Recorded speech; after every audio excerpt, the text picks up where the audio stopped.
बिस्मिल्लाहिर्रहमानिर्रहीम। अस्सलाम वालेकुम नाज़रीन, आप यूट्यूब चैनल देख रहे हैं। मैं इमरान खान हूँ। कुछ फैक्ट्स आपके साथ शेयर करूँगा इस वीलॉग में, और जो डार साहब ने डॉलर के साथ किया उसकी कुछ और चीज़ें वो भी आपको मैं बताऊँगा।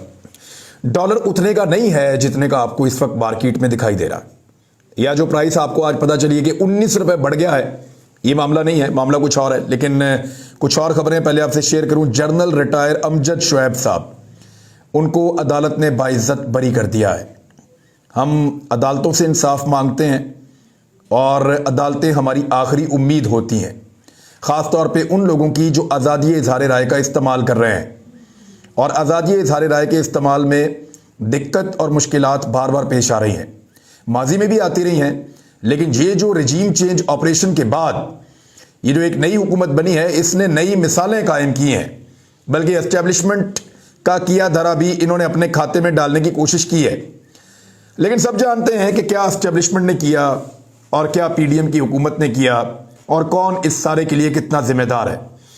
जनरल रिटायर अमजद शुएब साहब के ऊपर जो इल्ज़ामात थे, मैंने पिछले एक वीलॉग में आपको तफसील के साथ बताया था, और मेरे ही प्रोग्राम के अंदर उन्होंने चंद जुमले बोले थे और मिसाल के तौर पर उन्होंने बात की थी, और 3 मरतबा उन्होंने लफ्ज़ अगर का इस्तेमाल किया था।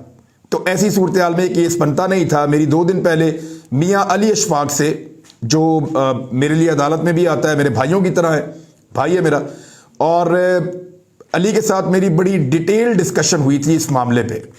मैं खुद उनके ऑफिस गया था और हम तकरीबन सारा दिन इकट्ठे रहे। कुछ और भी सीनियर्स वहाँ पे मौजूद थे, उसके ऊपर डिस्कशन होती रही। और फिर अली ने हमारी रिक्वेस्ट के ऊपर वो स्पेशली इस्लामाबाद आकर, पहले वो दुबई था, दुबई से वापस आया, फिर वो मीटिंग की, फिर वो इस्लामाबाद गया, और इस्लामाबाद में उसने बड़े ज़बरदस्त दलाइल आज के दिन में पेश किए अदालत में, और पूरा का पूरा केस जो है उसको नॉकआउट कर दिया। और अदालत के अंदर जो मौक़िफ़ रखा वो कोई ज़मानत का नहीं रखा, मौक़िफ़ जो है वो कोई जुडिशल करने का नहीं रखा। मौक़िफ़ रखा कि इस केस को ही ख़त्म किया जाए, और जनरल रिटायर अमजद शुएब साहब ने जो कुछ भी कहा वो उसके ऊपर पूरी तरह से कायम है। और वो कोई ऐसी बात नहीं है जिसके ऊपर ताज़ीरात पाकिस्तान के मुताबिक या पीपीसी के मुताबिक ये दफ़ात जो लगाई गई हैं गद्दारियों, बगावतों की, बगावत पे उकसाने की, ये चीज़ें ये उसके अंदर है ही नहीं। लिहाजा अदालत ने फैसला किया, फैसला महफूज किया, जनरल साहब को बुलाया गया, फैसला सुनाया गया, और जनरल साहब अल्हम्दुलिल्लाह बाइज्जत बरी हुए अपने मुकदमे में से। मुझे अदालत आने से अली नहीं मना किया था। अब मुझे नहीं पता क्यों, लेकिन वो मुझे जो मशवरा देता है मैं उसकी बात मान लेता हूँ। मैं अदालत जाना चाहता था, लेकिन मैं इस्लामाबाद में रहा, यहाँ पे एक दोस्त खेल रहे थे, वहाँ चला गया था मैं। लेकिन मैं यहाँ पे मौजूद था सुबह से, और हमने अल्लाह ताला से दुआ भी की थी कि अल्लाह रब्बुल इज़्ज़त ही सुरखरू करता है और अदालत को और जजेस को भी हिम्मत देता है कि वो हक और सच का साथ देते हुए इंसाफ के मुताबिक फ़ैसला करें। तो जब ज़मानत हुई तो मैं उनके घर हाजिर हुआ, मेरी मुलाकात उनकी फ़ैमिली से हुई। जनरल साहब की पहली मरतबा मैं उनके घर गया हूँ, पहली मरतबा मेरी उनसे ऐसे मुलाकात हुई है। मेरे मोबाइल में जनरल साहब का नंबर भी नहीं है। और उनके बेटे से मुलाकात हुई, उनकी अहलिया से मुलाकात हुई, उन लोगों ने बिल्कुल फैमिली मेम्बर्स की तरह मुझसे मिले हैं। और कुछ फैक्ट्स जनरल साहब के बारे में मैं आपको बता देता हूँ, ये आपने इससे पहले नहीं सुने होंगे। जनरल साहब पाकिस्तान बनने के बाद बहुत छोटी सी उम्र में पाकिस्तान आए थे। 1963 में इन्होंने अफवाज पाकिस्तान को ज्वाइन किया था, अपने फैमिली के बड़ों की मुखालफत के बावजूद। फैमिली में जो बड़े लोग हैं वो मुखालफत कर रहे थे, वो नहीं चाहते थे कि जनरल साहब फौज में जाएं। ये अपने 4 भाइयों में सबसे बड़े हैं।